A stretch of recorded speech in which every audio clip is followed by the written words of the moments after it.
Hello YouTube and welcome to this introductory video for our Summer Art Camp 2026 Camp Nobody Cares.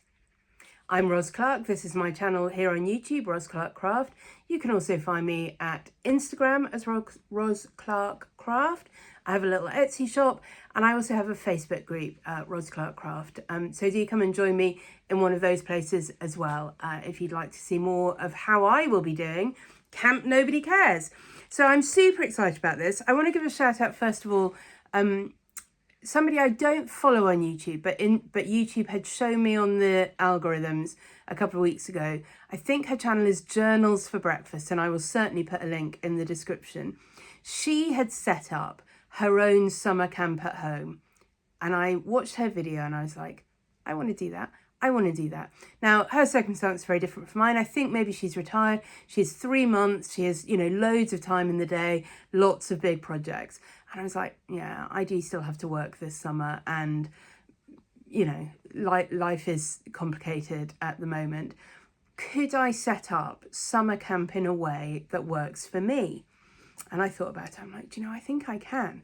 So I love going on art holidays, craft holidays, cross-stitch retreats, anything like that, because you have permission, don't you?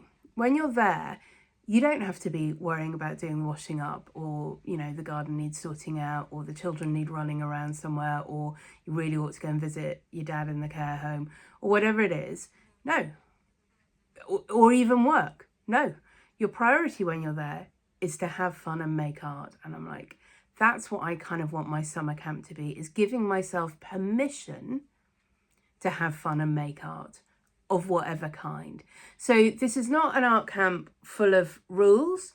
It's not an art camp where we're all going to end up with the same projects. You don't have to be doing the same kind of things.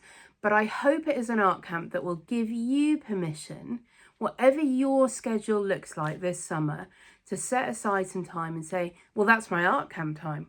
So in that time, I'm allowed to have fun, play, make art, do stitching, whatever it is you love doing. That's how we're going to do it. And when I was thinking about what I was going to call it, because I've never been on an American summer camp. Obviously, I'm not American. So this is my best guess of what an American summer camp feels like. And it's partly taken from this lady, Journals with Breakfast. I can't remember what her actual name is. Anyway. And partly sort of what I know of American summer camps and what I have Googled. So if you're American and you're setting up your summer camp, do tell me what I've missed that we should include. And anyway, I came up with this name, Camp Nobody Cares. I realise it sounds quite negative. It's not meant to be quite as negative as it sounds. Although partly it is. I mean, literally, if this is what you spend your summer doing, who cares? Who cares what other people think of it? But that's not really what it is. It's from a quote from a chap called Saul Bass, who I admit I really know very little about.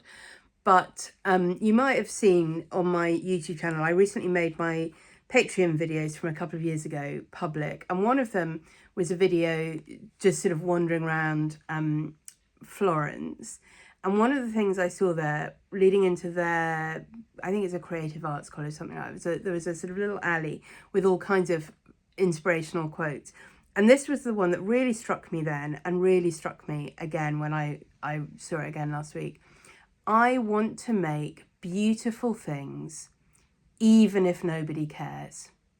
And that's the point. That's what we're doing this summer. We're not doing it because other people care. We're not doing it to impress anyone. We're not doing it, I don't know, to try and sell or make a business or make a name for ourselves. I mean, if you want to do that, that's up to you. But the theme of this camp is you're doing it for you. You're doing it even if nobody else cares. You're going to make beautiful things even if nobody cares. And so it is Camp Nobody Cares. And I hope that feels to you like it gives you, again, permission to have fun and to play and to do things that you love, even if nobody cares. Laura, who I watch at Butterfly Stitches, she has a little mantra at the moment, which is make bad art. She's a stitcher. She used to make needle minders out of polymer clay, but she's got into watercolour painting and all sorts of other things. And she's like, I know I'm not great at it. And of course she's not great at it because she's just beginning. She's learning. But you've got to make a lot of bad art before you can make any good art. Make bad art and love it and have fun. So that's what we're going to be doing this summer. So how is it going to work? There is a link in the description below to a Google Drive which has a number of documents in it.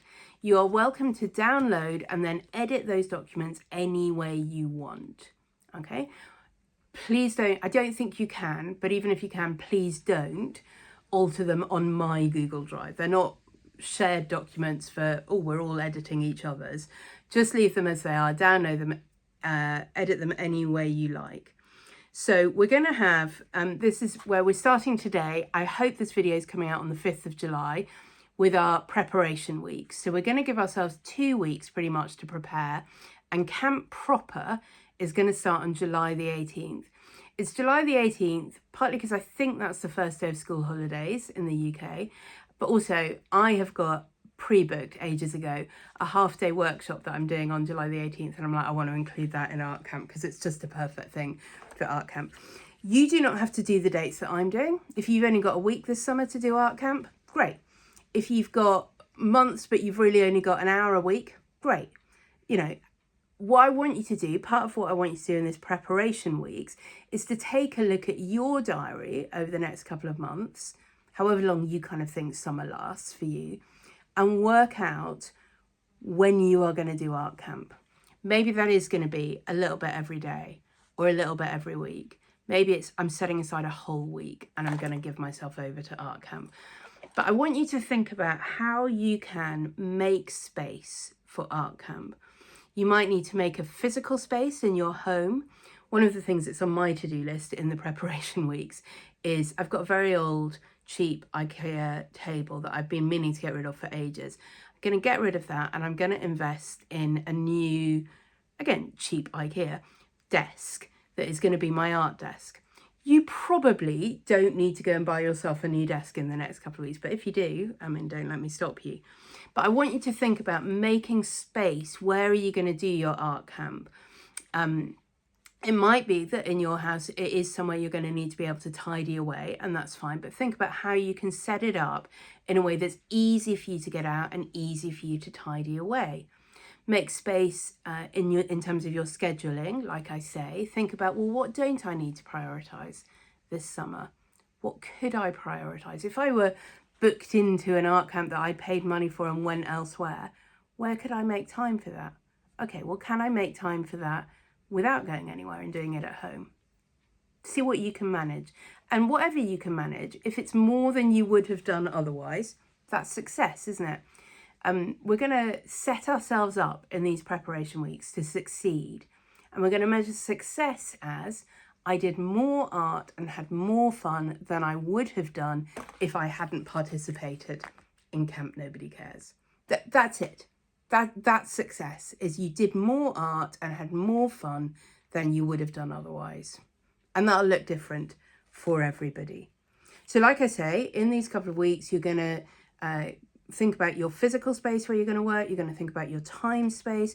Try and give yourself emotional space as well if you can. Think about, are there things that actually, if you don't do them, they're going to be constantly weighing on your mind? Can you do those in the next couple of weeks? I really ought to clean my house, and I at least ought to clean my floor really thoroughly. It would be good if I did that in the next couple of weeks, because then I'm not thinking, oh, do you know, this is awful, I really need to go on there. I've actually done quite a lot of housework in the last week anyway, just it's been really nice weather, so I've done all my washing, all my linen, all my towels, everything. So hopefully that will be easy to keep up on. I'm almost at washing up ground zero, which doesn't happen all that often in my house, but I will be there for that. You know, there's a little bit of sort of everyday tidying and sorting out. The floor is a really big thing that I want to do that before we get started, so that when I'm doing art camp, yes, I will set aside some time to do some housework every week, but it won't need to be loads, and I won't feel like I ought to be doing this and that and the other. It'll just be keeping on top of things. So that's a big thing for me, is housework and emotional headspace. But for yours, your emotional headspace might look different. It might be, do you know what, there's someone I've really been meaning to catch up with. I'm going to book that in the next 2 weeks so that I've done that. So I'm not then spending some thinking, oh, I'm doing this, but I really ought to have gone to see this person or made this phone call, or, you know, catching up on your emails if that's what you need to do to give yourself a clean slate.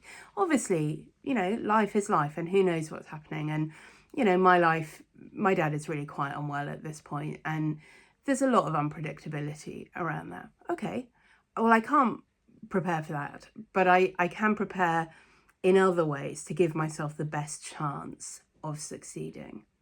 So that's one thing, making space for it. And then you're going to want to do, I hope, some preparing for what you're actually going to do during your art camp. So I have set up this little binder. Now, I used to be a Happy Planner girl. These are some old Happy Planner discs. I have a Happy Planner punch. I like setting things up like this. That's fine if that's not you. You could use just an ordinary notebook. You could use a ring binder. Whatever works for you. You could do it in your normal planner or diary if that's what works best for you. But I really enjoy putting this together, getting out the different coloured things. I printed out the sticker. You'll find in the Google Drive, there's a whole lot of camp badges, including this overall badge for the camp. So I've put that on the front. And then in there, you'll find a lot of planning sheets. Like I say, please don't edit them there. Download them and then edit them to your heart's delight. So we're going to set up for camp in these next couple of preparation weeks. And you can see I've been enjoying myself with stickers and pretty paper and all of that. It is entirely up to you how much fun you have putting together your handbook or not. If you want to do this whole thing just digitally, you can. I really love having stuff printed out and then I can write on it.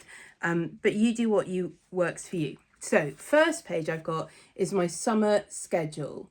Okay, and I printed out 2 pages because I'm going to do 6 weeks worth of camp.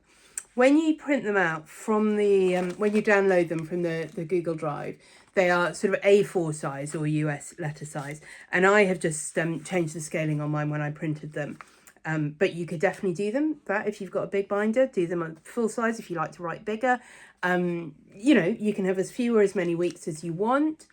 And then for each week, I've put in the dates. And then I've chosen 2 focuses for each week. Let me show you that. So I'm going to have a project that I'm focusing on every week and a book that I'm focusing on every week. And I'll talk a bit more in a moment about the book and how I'm going to use that. The projects, they could be big things, small things. It's not limiting you to only work on these focus projects. But I think it's certainly helpful for me to think, right, this week, this project is my focus and I want to make sure I give a significant amount of time to that. If you watch my channel regularly, you'll know A Saviour's Praise is a cross-stitch sampler that I'm doing for my godson who's getting married later this summer. It definitely needs to be a priority. There is a deadline on that. There's space for exercises. And again, I'll talk in a moment about what sort of things they are and how you might fit those in. And there's also space for a field trip. I'm excited about field trips. So that's what I'm doing my schedule. You can see some of it I filled in, some of it I haven't. There's supposed to be space for notes and ideas, but because of the way I did mine, I've sort of ended up with no space there. It's fine. I have lots more paper for notes and ideas. So that's my schedule for the whole summer. And then I'm going to print out a timetable for each week. And this is a thing I think it's worth thinking about during your preparation weeks, even if you don't do the whole timetable for the whole summer. But just to think about what sessions are you going to fit in. So I've only done a timetable for Monday to Friday. I've not included Saturday and Sunday. And that's partly because Saturday is supposed to always be my housework day. Sometimes is, sometimes isn't.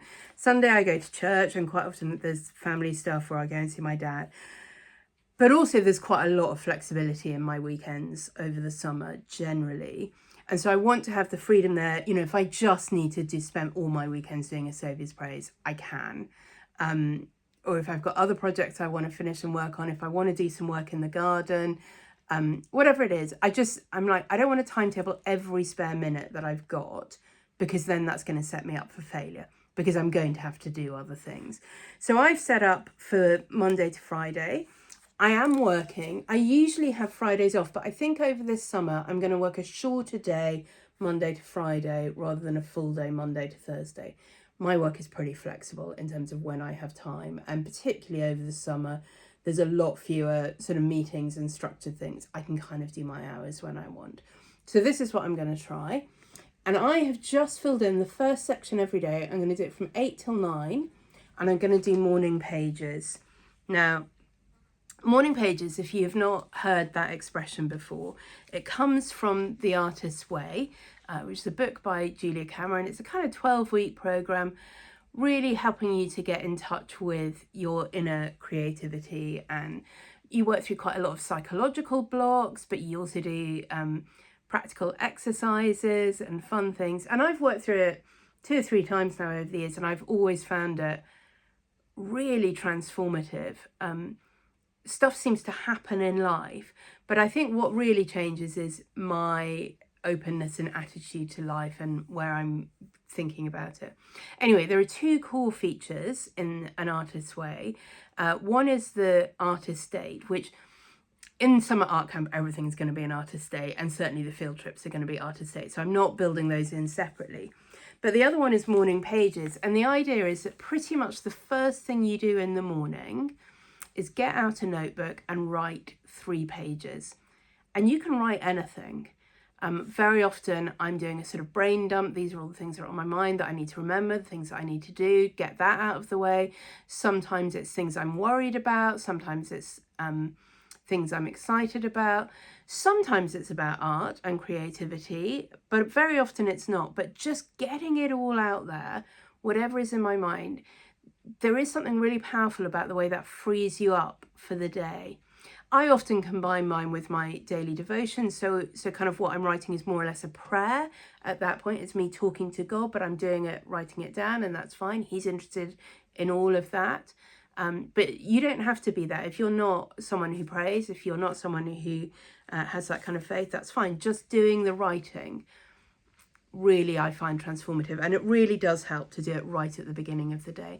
So I will probably get up, make a cup of tea, sit down. I might sit down outside if the weather's nice, or just, on my sofa and write 3 pages. If you hate it, you could get yourself a slightly smaller notebook with wider rules. Or if you love it, you could get yourself a bigger notebook with narrow lines. I mean, there are no rules. Nobody's checking. If you don't fill all 3 pages, okay. But there is something about giving yourself time to do it. Don't spend 5 minutes and just write down the first 2 things that come into your mind.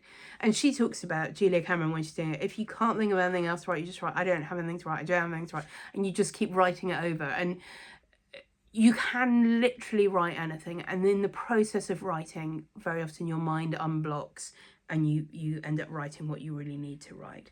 So I feel that my first session of each day, my first camp session of each day, is going to be 8 till 9 o'clock doing morning pages. I'm going to make sure I've got some nice tea in the house, that the milk is not gone off. Maybe I'll treat myself to something for breakfast. I don't always eat breakfast, but maybe I'll get some nice yogurt and berries in or something like that. And start the day off in a way that feels special. Then I'm going to need to work. So I've allowed myself 9 until 4 for work and lunch. And there's probably time within that if I need to, I don't know, pop to the shops or the post office or do whatever. There's probably not time within that to go and see my dad or anything more substantial.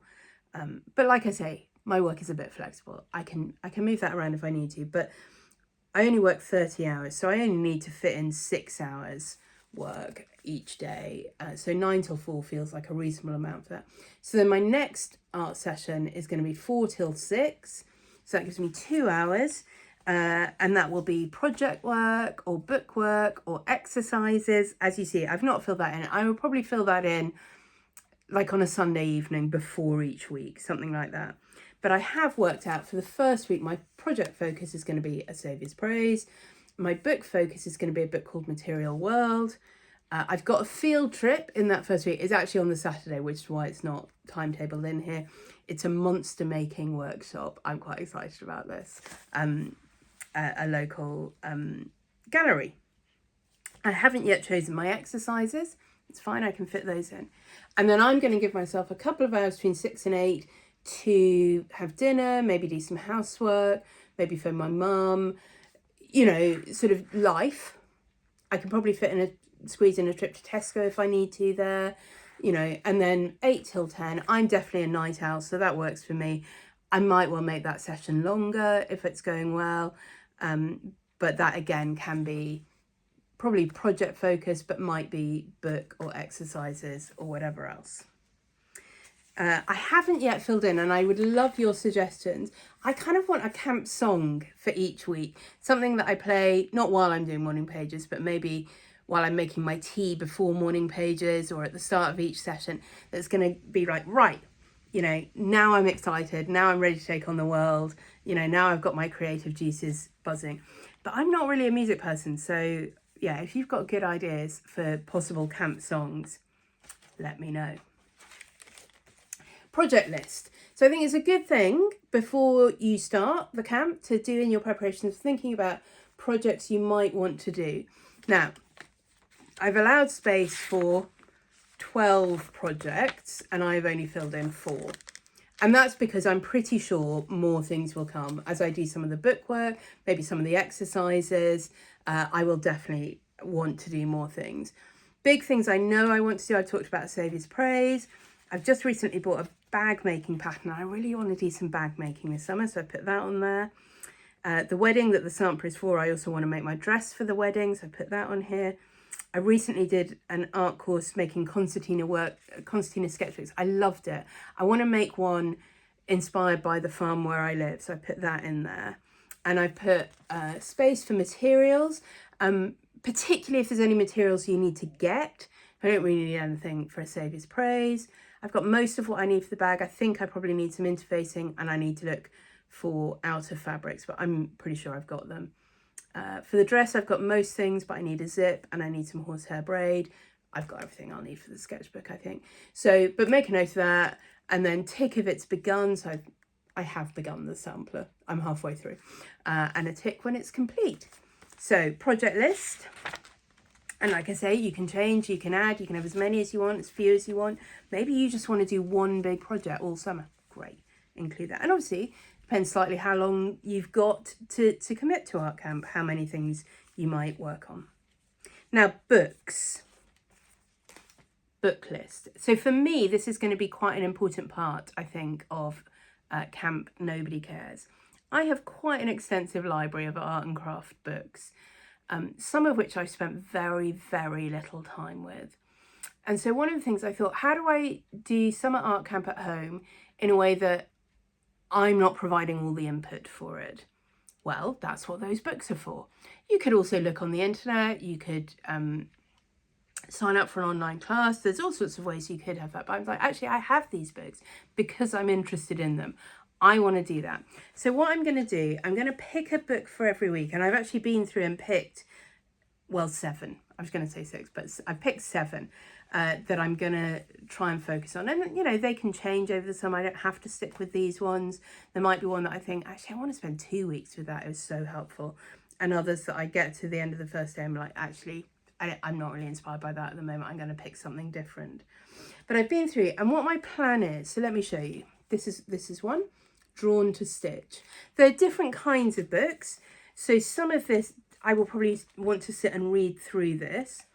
You know, she has stuff about colour, and this is really about textiles. So different kind of textile processes, think about removing colour, making marks, different ways of doing that. So I probably want to look through that. But then she also has some you know, pictures of actual art to investigate, and you think, oh, that's interesting how that's done. I've never tried that before. But I think she also then has in here some exercises. I think I might have, let me have a look. Yeah, some suggestions. So, you know, here's a method for removing colour from textiles, or different methods, some suggestions, work some sample sheets, work into those drawings, apply some paint over them, draw some lines on them, and so on. So quite a number of the books I've got include some exercises or projects or things to do. Not all of them. So many of them are at this sort of thinking about what you're doing, trying different ways. Let me just find a different one. So this is Drawing Lab. This is all just exercises, really. Make a one-eyed monster. I think these will be really fun. Doodling on steroids. I don't think you actually take any steroids, thankfully. I love this. Drawing on your sidewalk or pavement around the cracks. I could definitely do that out in my yard. So for this one, you know, it's probably not going to be a lot of reading, but I'm probably going to say, right, I'm going to take an hour or a couple of times during the week, and I'm going to do some of these. So that's quite a practical one. The other ones that are really practical, because like I said, I've been thinking about bags, and one of my goal projects is bag making. I've got one in particular I want to do, but I might do more. I have 2 books on making bags. So I thought, right, I'm going to pick those, and I've put these in the same week. And obviously my project focus for that week will be the bag making. But also, you know, I will look through these and think about different techniques. Do I want to do it exactly the way? Do I want to make changes? Yeah. Is there anything else in those books that I want to do? So they could be, like I say, different kinds of books, things that you want to try, things that you want to read, things for different kinds of techniques, things that are just inspirational. So I'm my books are weighing down my tripod. This book, it does have exercise in it. I wasn't sure it did when I picked it, but it does. But it's also just really inspirational. You can see the list of contributors at the front, and you get to read a bit about what they do and how and why. And I think I'll enjoy reading that. I may or may not do exercises. That's okay. You know, there's a millinery exercise by Philip Tracy. I'm never going to do millinery, but I'm interested in Philip Tracy. I think he's amazing. Yeah, so I'm excited about that as a chance to kind of bring out some things that I've had for ages and not spent time with, as a way of getting some additional inspiration into me, filling the well, so that I've got a creative well to work from. So I really encourage you to do that. If you're someone who doesn't already have a library of art and craft books, charity shops, secondhand shops are great places for that. You know, sometimes it looks a bit old-fashioned, but actually the stuff inside is brilliant. The techniques and the inspiration can be amazing, and you can pick those up pretty cheaply. Libraries are great for this stuff. So go and look in your local library and see what you could borrow. There are some great magazines. Magazines not always super cheap, but nonetheless worth looking at. I subscribe to a magazine called Uppercase. My subscription's about to end, actually, and I'm not going to renew it at this point, but I do really love it, and it's really inspirational. That would be a good thing to work with. So just have a look and see what you can find. Maybe you know someone who has loads of books that you think, I wonder if they'd lend me a book for a week that I could spend some time with and be inspired by. And if you really love it, maybe you then do go and buy it. But so don't, you know, Camp Nobody Cares is not supposed to be camp expensive. It's camp DIY. Use what you have. Look around and see, what are the things I've got that I want to spend some time with. And for me, that was definitely books. It might not be for you, and that's okay, but it's there. Maybe what you want to do is say, do you know what? There's this YouTuber who does amazing tutorials that I've really been wanting to follow. I'm going to pick one and do one a week. Maybe they're finishing tutorials. Maybe you're a cross stitcher and you're like, I've got all these unfinished projects, you know, that I've finished the stitching and I want to make them into something. So this week, my outside inspiration is going to be a drum tutorial, or a pillow finish tutorial, or a biscornu tutorial. You know, but it's somebody else teaching you, and you are then doing instructions. So that's books. Field trips. I knew immediately when I started to think about camp, I want to do field trips. We're going to do some camp field trips. And I actually already do have some booked in for this summer. So like I said, I've got this monster making class. I've also already booked a couple of months ago a ticket to go to the Festival of Quilts. So that'll be a great field trip week. And I'm doing a class there as well, actually. I can't remember what it's on, but anyway. So that'll definitely be a field trip.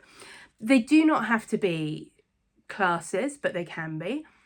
They do not have to be things that cost money, although they can be. So I've written a whole list of ideas. You can print out, you can use mine, you can come up with your own, you can look around and see what's in your neighbourhood. Are there things that you would do anyway? if, for example, you have children and you would always take them to a park and sit there while they are playing, well, that could be your field trip for the week. Take a sketchbook with you.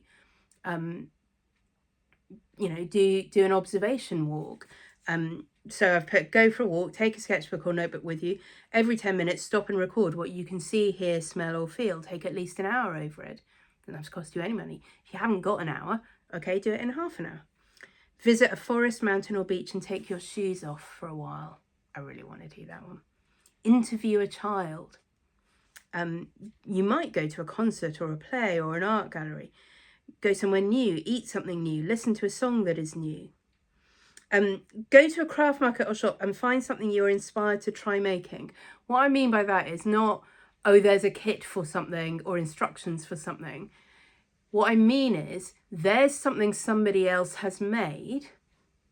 I'm going to have a go at that. I'm going to try making that.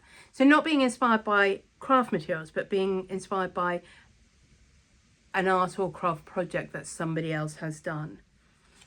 One of the things I put, and I love this one, although I kind of do this all the time, so I might not do it as part of art camp, go to a friend's house and use their art materials and then invite them back to yours and let them use yours. And it's just trying different things, but also seeing things through somebody else's eyes.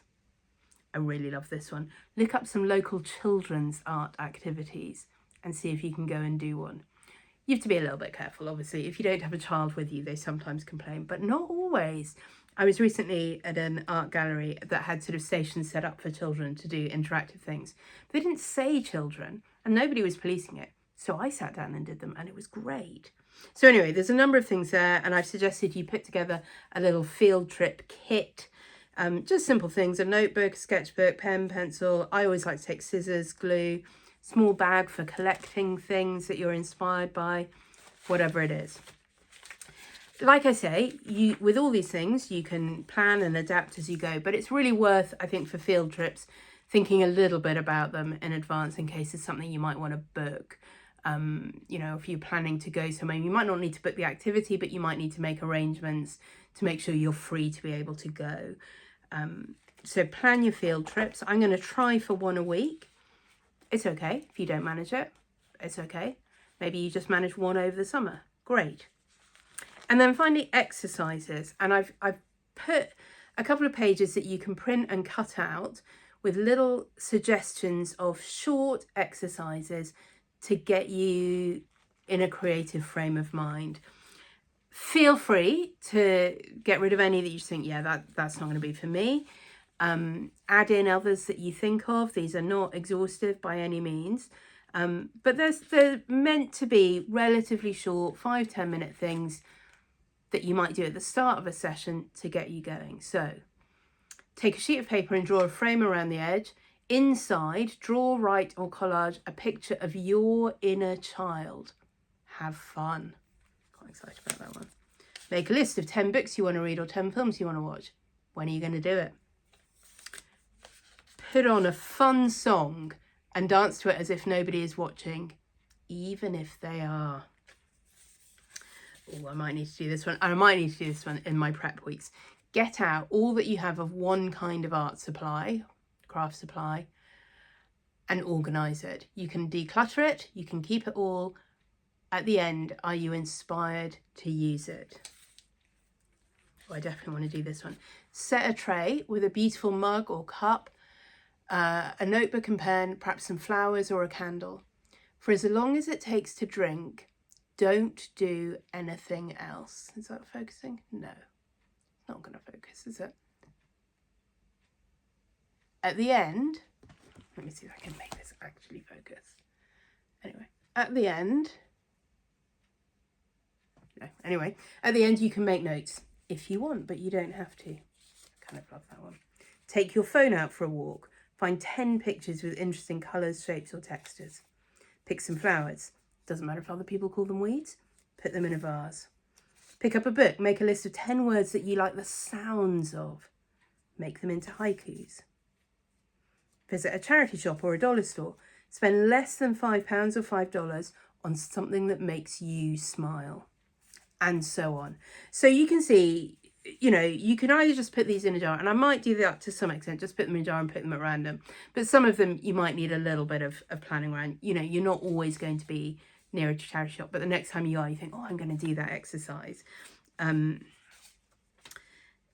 Yeah. Take a walk and don't come back till you've seen 20 yellow things. It's pouring with rain, I might not do that one. I might leave it for another time. There is one which is declutter your art space, and frankly I am going to try and do that in the next 2 preparation weeks.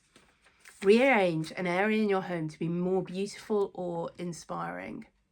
I love that. I do need to redo my art gallery wall. Get some children's art supplies and play with them. So yeah, I hope you'll find that. And you can see they're very different from project things, although some of them might lead into projects if you want them to. They don't have to. But I'm excited about doing some of those kind of things. They're the kind of things which when I've been on, we always used to do in my regular art class, and occasionally when I've been on art courses, the tutors will just make you do something different for 10 minutes before you really get going. And I find that really helpful. So that's all my preparation section, my handbook section. I've then got in here a section for each week. There's very little in these at this point. There will be a timetable for the week. If I maybe make notes from the book I'm looking at, I might put that in that section. Any feedback from my field trip, any work from my exercises, anything that I might want to include in my weekly sections. I've just got quite a lot of blank paper. I say blank, dot grid paper, because that's what I like in here at this point. And then at the end, and I'm definitely going to print these again, I have got my pages for my badges. I'm definitely going to do these again. They don't really fit in here and it's all a bit of a thing. But anyway, you'll find these also in the Google Drive. I've divided mine into activities, achievements, skills and rewards. And you'll find that there's a whole folder of all the different badges that I've made. There are blank badges, so you're absolutely free to make your own badge for whatever things you think you deserve a badge for. I need to add some more in. I'm going to do them, at the moment they're all in separate image files. I am going to do sort of printable sheets as well if you want to just print all of them and cut them out. I'm going to try and print mine on sticker paper. I know I've got some sticker paper somewhere, so then I can actually literally peel and stick and that'll be fun. But you know, you can cut and glue, that's fine. So activities, there's things like exercises, bookwork, field trip. Achievements might be things like I tried something new, I failed, I tried again. Skills, that's things like, I love this. It's not, you know, I learned to draw a straight line. It's I had joy, I showed courage, I, you know, was inspired. Those are the kind of skills I'm talking about. And then rewards, you know, I earned a nap, I had a snack, I earned a s'more, I treated myself to a new book, that kind of thing. So, but you can have whatever you want in there. One of my skills, and I really hope I get this one, is I didn't procrastinate too much. You know, we're here for fun. We're here to do more art than we otherwise might have done. So badges shouldn't be something that's a pressure. You are free to give yourself as many badges as you want, as often as you like, frankly, and nobody is going to monitor that. If you come up with new ideas for badges, do let the rest of us know, because we might have earned those badges as well. So obviously on Instagram, we're going to use the hashtag Camp Nobody Cares 2026. Please do tag me if you do any camp work, because as we know, Instagram hashtags are a bit rubbish. But if you tag me, I will see it and I'll be able to share it. And, you know, we want to feel like we're doing stuff together. One of the badges is for teamwork. Did you do something with a friend or with your child or with your family? Great, you've got the teamwork badge. But also maybe you shared ideas with someone online. Teamwork badge. I helped is one of the skills. Did you help somebody with their art? Did you suggest an idea or encourage them with something? So we're in it together. We're aiming to have fun and make art more than we would have done otherwise. I hope you're excited about it. I'm genuinely so excited about Camp Nobody Cares. Yeah, I think it's going to be brilliant. And it's really about giving yourself permission. When I'm in one of my sessions, what I've got to do is art. As much as if I was on an art holiday somewhere else and there was a tutor saying, right now we're going to do some art. It's that freedom to say, no, this is camp time now. And I realise for different people that will look different. Maybe you have to do that and just grab an hour early in the morning and that's what you can manage, or an hour after the kids have gone to bed, or it's just this weekend when they're away with their grandparents. Fine. Maybe you say, do you know what, this summer, all my train journeys where I'm commuting to and from work, I'm going to make those my art camp. And I'm going to think about what I can do in those journeys that is creative. Brilliant. So, like I say, we've got a couple of weeks of preparation. You might want to put together your binder. You might want to download the sheets and think about how you alter them to fit you, your own schedule. Make some plans around field trips, projects, books, whatever you want to do to make Camp Nobody Cares 2026 the best summer art camp you've ever done. Join me. Let me know in the comments if you're excited, if you're going to join in, if you have any questions. Do follow me on Instagram if you haven't already, and in my Facebook group if you haven't already, because I'll definitely be posting in those places as well. Let me know if you've got ideas for other badges that you want to see. Yeah, let's just have fun and do it together this summer.